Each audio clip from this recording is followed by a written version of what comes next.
Ganito, ganito na po kalapit ang dagat ngayon dito sa Barangay Bukana.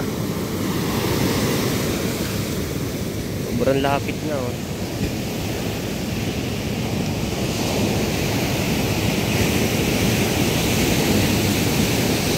Yung ginawa ni Kuya Dagol na kubo, ayan, oh. At naano na yung mga buhangin, nahukay na. So bumantay na sa dati niyang ano, sa ulo.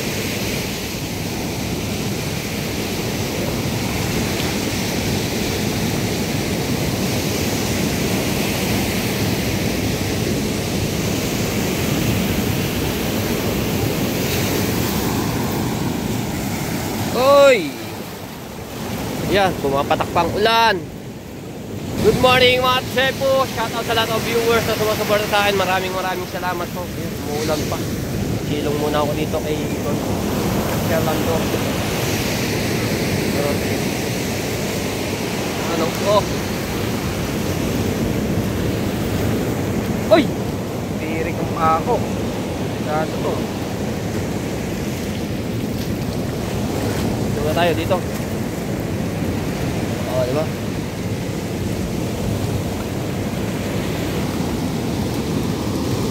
Napakalapit na. Silo.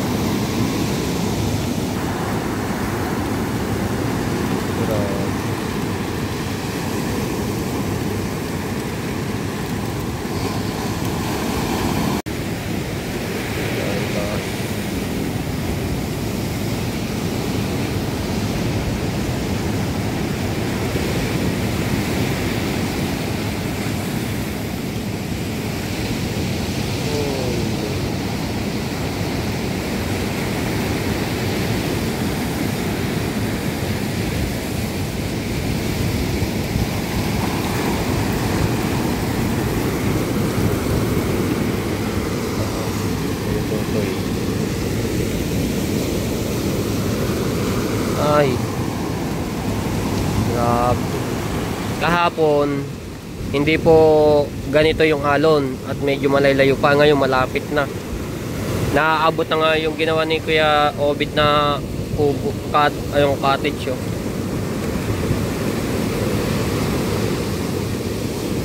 Uy!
Alam niyo mga Tepo, ilang araw na walang tigil dito sa pag-uulan.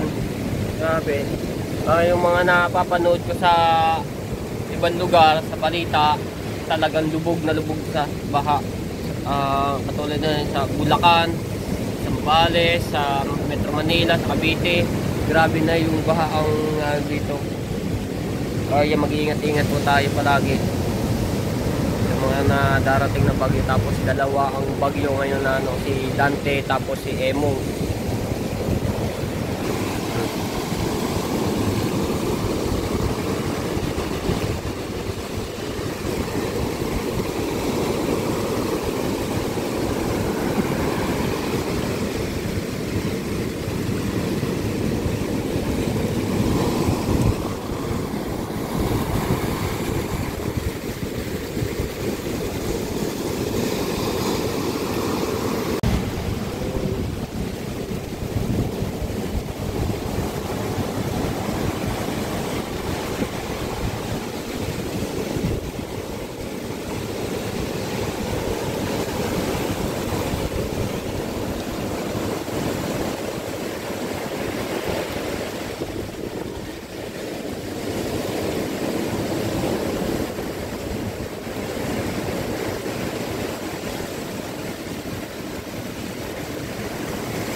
nag-iikot.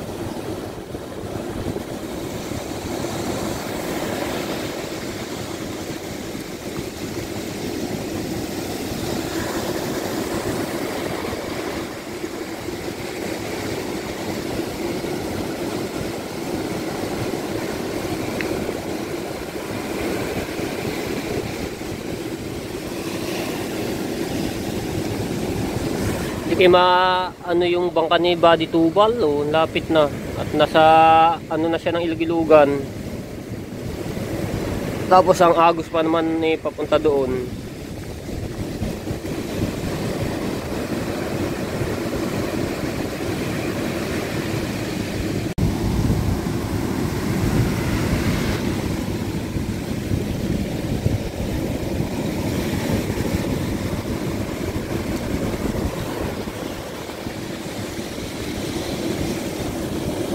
Nag-iikot.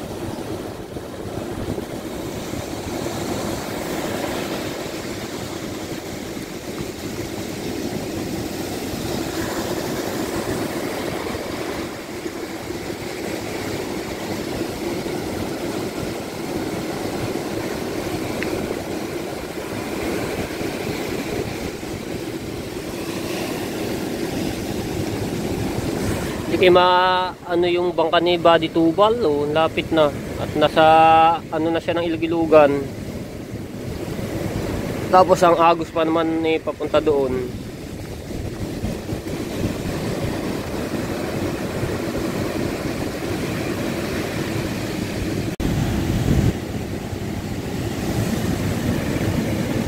Oh, maaabot na rin pala rin bangka ni Kuya Japper, oh. Konti na lamang.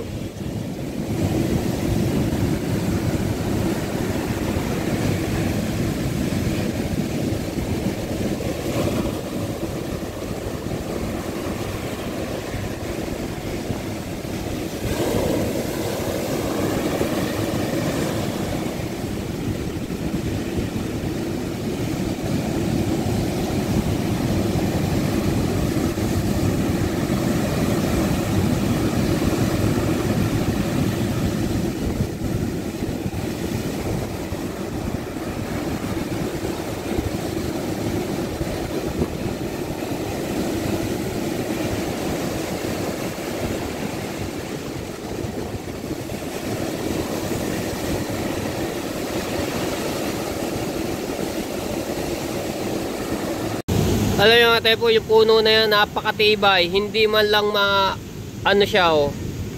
Hindi man lang siya na nakakalis sa pwesto niya. Siguro ang pinakaano niyan malalim. Na yung pinakapuno niyan. Oh. Hindi man lang siya naalis sa pwesto kahit na ano na talaga siya ng alon.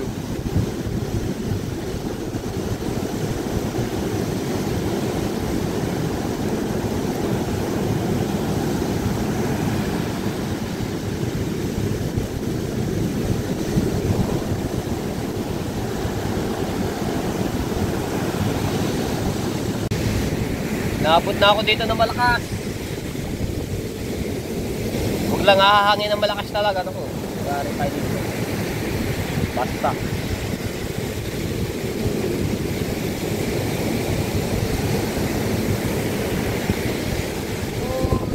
Oh, lakas, oh. Oh.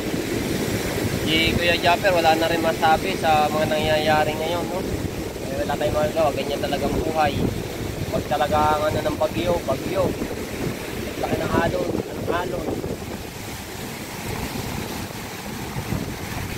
Alam niyo mga tepo, maswerte pa nga dahil nung bata pa lang ako, maliit pa lang kami, ay yun! Look, kalkos! Uy! Yan, tubig umabunda. Nun alam niyo, ang tubig dati talaga ay sumasalpok doon po sa tinitirhan nila Kuya Japper Sniper. Kaya yung pinakaano na yon may balon. So dati ang caretaker po na yan, kaming dalawa ni Ate Grace ni Cadox Corner, no?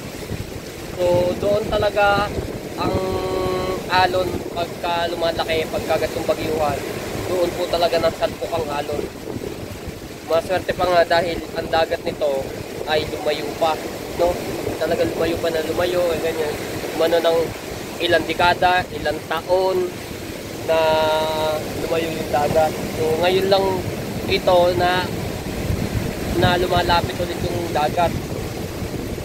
Dahil nung nakaraan, yung wala pong hindi pa yung bagyo, mayroong isang barko dito napakalaki na nangunguha ng buhangin. Ayun. Lumakas ang ulan. Patulad na nabalita doon sa Sambales na yung barko na kumukuha ng buhangin. Kaya yung mga ibang resort doon na nagiba, yung mga kubo, talagang wasak na wasak. Sayang yung mga ginastos nila doon. So ganun dito rin yung nakaraan, no, na hindi pa nagbabagyuhan. So, oy, yun na nga, nasira na yung ginawa ni Kuya Dagol, oh, cottage. Tanggal na yung isang poste.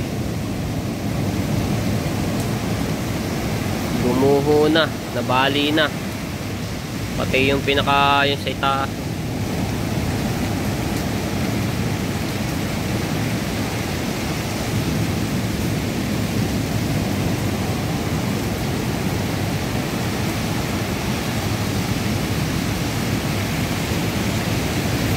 Laki talagang ng barko na yun, yung pangkuha ng buhangin.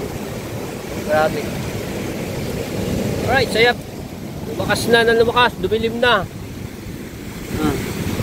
Ako na lang dito sa tabing dagat mag-isa, naiiwan na. Hindi na ako nakatakbo doon, bigla ba na bumusang ulan. Wala pa sa agad. Agang aga. Kalamig pa naman.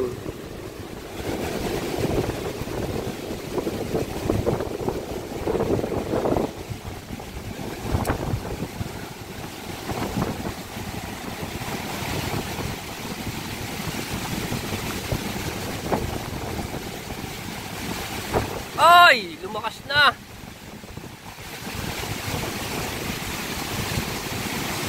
Nakikonsi.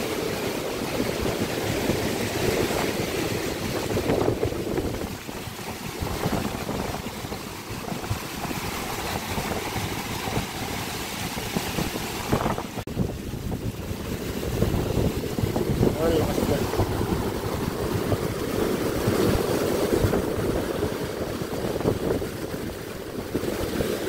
Ayun, matatanggal na yung isang poste ng kuwaya, no?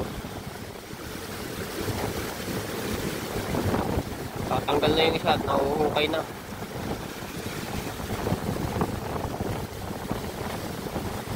Pag ito nahukay, wala, babaksak na yan. Yung ginawa nito.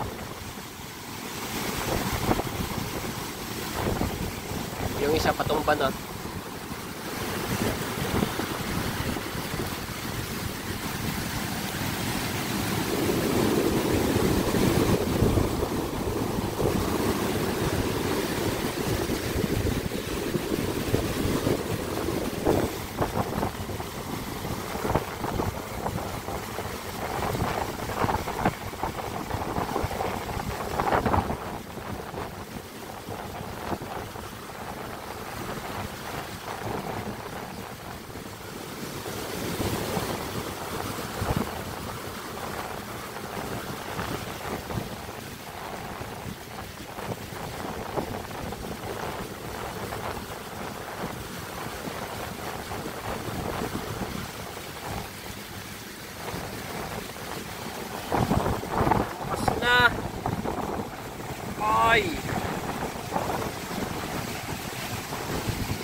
Lumipat ako dito kaya sa kubo ni Consyal Lando. Sobrang lakas na doon. Nababasa na ako. Ito may harang oh.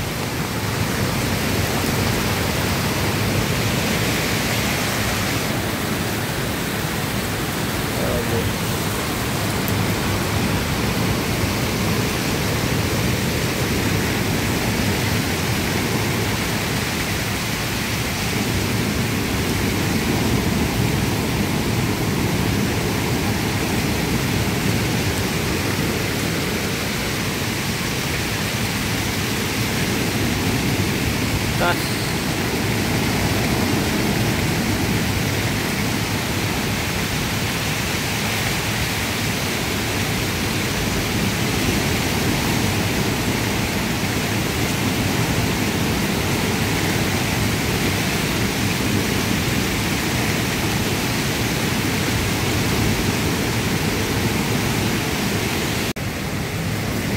ayan, may nag-iikot na ng mga Coast Guard.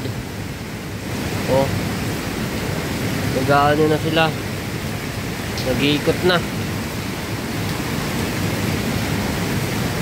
Ang isa oh.